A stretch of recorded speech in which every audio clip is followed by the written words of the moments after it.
commencé à initier un début de classe inversée dans ma classe de CM2 à Longueville-sur-Scie en utilisant quelques ressources numériques. Donc je me suis lancée sur l'utilisation d'un portail en mathématiques qu'on appelle la BOMEP, ce qui a permis de pouvoir initier un travail en classe et également à la maison. Donc ça a été mes premiers pas dans la classe inversée. Je me suis engagé dans la démarche de classe inversée lorsque je me suis rendu compte que je faisais presque de la classe inversée. J'étais en pédagogie hybride depuis plusieurs années en utilisant les outils du numérique en classe et en lisant les écrits de Marcel Lebrun essentiellement, parce que c'est un des plus connus sur le thème, je me suis rendu compte que j'étais pas loin, donc pourquoi pas commencer. La classe inversée est l'aboutissement d'un cheminement sur la réflexion de mon travail, sur l'aide que je peux apporter aux élèves et une manière nouvelle d'enseigner. Je me suis engagée dans une démarche de classe inversée lorsque je me suis aperçue qu'arrivée en lycée, la problématique principale bien souvent se résumait à courir après le temps pour terminer le programme. Et je ne voyais pas d'intérêt personnel ni pour les élèves de ne faire que des cours magistraux. Je me suis donc posé la question de chercher une autre démarche, une autre manière d'enseigner.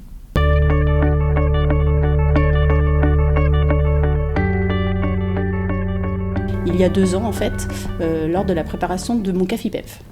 Donc à titre expérimental, j'ai mis en place et utilisé une ressource qui s'appelle donc la BOMEP, un portail en mathématiques qui permettait de pouvoir de créer des groupes et de pouvoir différencier le travail. Donc ce portail permet à la fois aux élèves de travailler à la maison et en classe.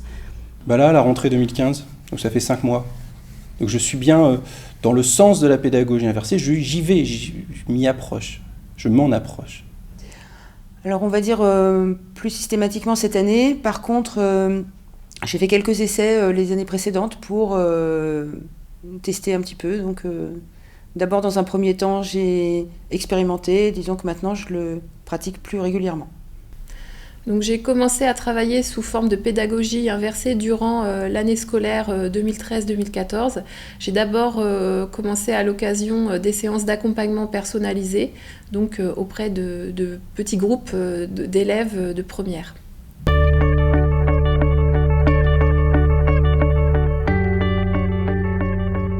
Alors la plus-value de la classe inversée, ou de ce qu'on peut mettre en place au début en classe inversée, je pense que c'est avant tout de travailler la motivation des élèves, l'autonomie aussi des élèves, parce qu'on s'aperçoit que lorsqu'on leur donne cette possibilité, ils s'en emparent. Et je pense que c'est important à l'heure actuelle que les élèves soient acteurs dans leurs apprentissages. La plus-value de la classe inversée par rapport à une pédagogie traditionnelle, il y en a plusieurs, des plus-values. Maintenant, il faut savoir de quoi on parle à propos de classe traditionnelle, mais disons que les avantages de la classe inversée, ça serait que les parents motivent aussi leurs enfants, puisqu'ils vont pouvoir voir ensemble les vidéos avant le cours. Et ça, c'est un net avantage en lycée professionnel, où les parents ont plutôt tendance à lâcher leurs enfants pendant la scolarité dans ce type d'établissement. Ensuite, on a un net avantage pour le suivi individualisé de chaque élève, de l'acquisition des compétences de chaque élève. La plus-value de la pédagogie inversée, c'est l'implication des élèves particulièrement. Le fait qu'ils deviennent plus autonomes dans leur travail, qu'ils soient plus actifs, qu'ils aient une meilleure motivation et surtout aussi qu'ils puissent travailler l'estime de soi. Je pense que ça améliore l'estime de soi des élèves. Alors pour moi, la pédagogie inversée permet avant tout de libérer du temps dans la classe. On n'est plus simplement face à face, mais côte à côte.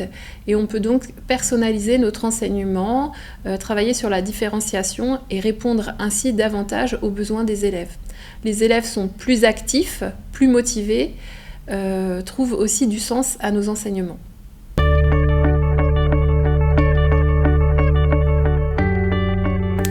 Donc j'ai la chance d'être dans une école équipée numériquement, donc classe mobile, TNI, donc tableau numérique interactif. Donc j'utilise ce matériel et au niveau des outils, j'ai utilisé plusieurs applications, donc quelques capsules des fondamentaux mais également tous les exercices proposés numériquement qui sont proposés dans la BOMEP, avec notamment un livre numérique, Sésamat. On retrouve tous les contenus des exercices avec des aides possibles pour les élèves pour les aider. Donc ils ont la possibilité de revoir à tout moment la leçon et de pouvoir ensuite s'exercer. Alors les outils pédagogiques utilisés par l'enseignant, c'est essentiellement la chaîne éditoriale Scénarii pour concevoir des ressources documentaires et des capsules vidéo avec le modèle documentaire web média essentiellement. Pour les élèves, eux, vont utiliser comme outil informatique essentiellement Moodle, comme outil de mise à disposition de documents, mais avant tout et en premier lieu le cahier de texte numérique. Et le cahier de texte numérique est vraiment l'outil indispensable et qui est présent dans l'établissement, donc c'est intéressant, pour pouvoir mettre à disposition les ressources pour les élèves. Alors, j'utilise comme outil numérique des outils issus de Google, des Google Docs, Google Forms. J'utilise aussi la plateforme de blog Le Web Pédagogique pour mettre à disposition des élèves les capsules, les questionnaires et les plans de travail. Donc pour mettre en place ma classe inversée, je n'utilise pas systématiquement des outils numériques, tout simplement parce que tous mes élèves n'ont pas une connexion Internet idéale à la maison. Donc il m'arrive de travailler tout simplement sur des polycopiés et de demander aux élèves de préparer le cours en amont ainsi.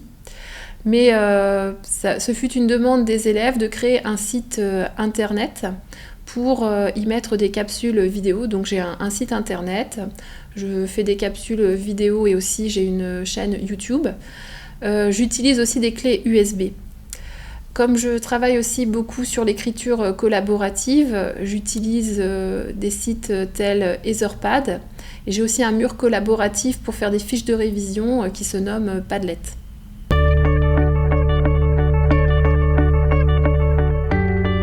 J'ai pas vraiment eu beaucoup de retours, mais par contre, ce qui est important et ce que j'ai fait dès le début de l'année, c'est une grande communication auprès des familles pour leur expliquer. En fait, il faut montrer à voir, expliquer aux familles comment fonctionne le système de la classe inversée, même si je n'étais pas totalement entièrement rentrée dedans, mais c'est important d'expliquer aux parents pour qu'ils puissent aider les enfants et puis suivre aussi à la maison ce qu'on demande à faire, ce qu'on demande à faire. La réaction des parents face à cette pratique est un intérêt et une approbation totale. C'est assez gênant d'ailleurs. On s'attend toujours à avoir des remarques pour pouvoir évoluer un petit peu et adapter la situation, mais finalement, les parents sont plutôt partants. Ça les intéresse beaucoup d'avoir une partie de prise un petit peu sur les cours qui sont donnés à l'intérieur des murs. Les parents sont souvent curieux et en général assez satisfaits de voir leurs enfants s'impliquer davantage dans le travail scolaire. Je n'ai pas eu de réaction négative du tout de la part des parents. Je n'ai pas eu d'opposition de la part des parents. Donc j'avais rencontré mon chef d'établissement pour anticiper toute remarque, interrogation de la part des familles. Donc j'ai tout de suite été soutenue par le chef d'établissement. J'ai passé du temps, les premières séances, à expliquer aux élèves quelle serait ma démarche et quelles seraient en fait mes attentes et les plus-values qu'ils pouvaient y trouver. Et finalement, les parents que j'ai rencontrés sont plutôt satisfaits de cette pratique.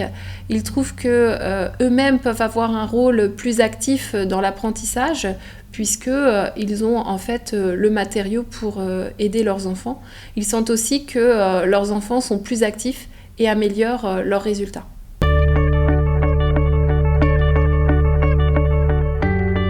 C'est vrai que certains collègues sont parfois réfractaires, mais en fait, quand on leur explique et qu'ils s'aperçoivent que ça motive les élèves, qu'on a une autre organisation de classe et que l'ambiance peut changer aussi, certains collègues s'y sont intéressés et je pense que seront amenés à développer la classe inversée.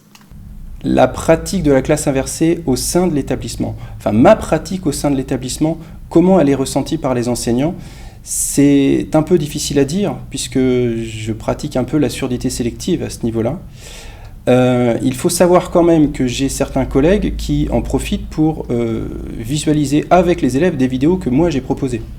Parce que ça intervient aussi dans leur partie de cours. C'est l'intérêt de l'interdisciplinarité dans certains champs, certains domaines d'enseignement. Maintenant, il n'y a pas de retour négatif. Au sein de mon établissement, ce genre de pratique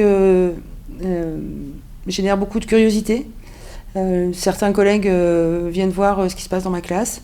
Pour d'autres collègues, c'est quelque chose d'un petit peu trop exotique pour eux, je pense. Au sein de mon établissement, j'ai tout de suite obtenu le soutien de mon chef d'établissement, ce qui a été bien pratique pour organiser la pédagogie inversée. Maintenant, du point de vue de mes collègues, c'est surtout des questions. Certains sont venus dans mes classes pour voir, au pire de l'indifférence, mais j'ai pas eu en fait de collègues réfractaires en particulier.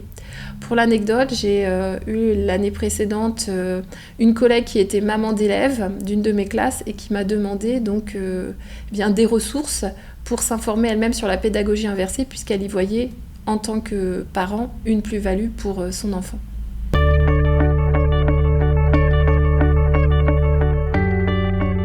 Alors, une ressource importante, je pense, pour pouvoir mettre à disposition les vidéos, le travail demandé en classe, c'est d'avoir un ENT. Donc moi, j'avais mis en place un ENT proposé pour le premier degré qui s'appelle Benelux School. Ensuite, au niveau des ressources pour les vidéos, ce qui est proposé par Canopé au niveau des fondamentaux, ce sont des capsules très intéressantes. Pour les fabriquer soi-même, j'utilise donc Powtoon. Et ensuite, je dirais, pour faire la synthèse de ce que les élèves ont compris, l'utilisation d'une carte heuristique est intéressante. Les 3 ressources que je choisirais pour mettre en place cette pédagogie, ce sont celles que j'utilise cette année. C'est-à-dire, en premier lieu, les vidéos que j'ai récupérées sur les sites institutionnels que sont l'INRS, Institut national de recherche pour la sécurité, l'INPES, pour la prévention et éducation à la santé, etc. Il y a également le manuel scolaire qui a été commandé et prescrit par ma prédécessrice sur l'établissement. Il s'avère que ce manuel, je l'utilise à 100% de ses capacités. On utilise tout, l'intégralité. Et le 3e outil qui va être utilisé et qui n'est pas des moindres, c'est le cahier de texte numérique, puisque le cahier de texte numérique permet l'interaction complète entre les membres de l'équipe, entre les élèves et les enseignants, et entre les enseignants et les parents. Donc c'est un outil particulièrement intéressant. 3 ressources, je crois que la ressource principale, c'est l'envie des élèves. Je ne vais pas mettre en avant plutôt des outils numériques. La classe inversée peut aussi se passer d'outils numériques, mais je pense qu'elle ne peut pas se passer de l'enthousiasme des élèves, de leur curiosité, et mon propre enthousiasme aussi, et mon propre plaisir à enseigner. Alors en ce qui concerne les ressources pour mettre en place la pédagogie inversée, ce que je conseille dans un premier temps, c'est d'aller consulter le site de l'association Inversons la classe, puisqu'il y a à la fois des capsules vidéo présentant autant de pratiques de la classe inversée que d'enseignants l'utilisant, mais aussi plein de ressources techniques pour se lancer. Ensuite, je conseillerais de consulter les sites d'enseignants qui pratiquent déjà la classe inversée depuis plusieurs années. En l'occurrence, dans ma discipline, l'histoire-géographie, je conseille le site de David Bouchillon ainsi que celui d'Olivier Quinet. Enfin, pour utiliser la ressource capsule vidéo, avant de se lancer à en créer soi-même, ce que je conseille, c'est d'utiliser la plateforme EduTech. Il y a beaucoup de ressources vidéo que l'on peut utiliser dans la pédagogie inversée.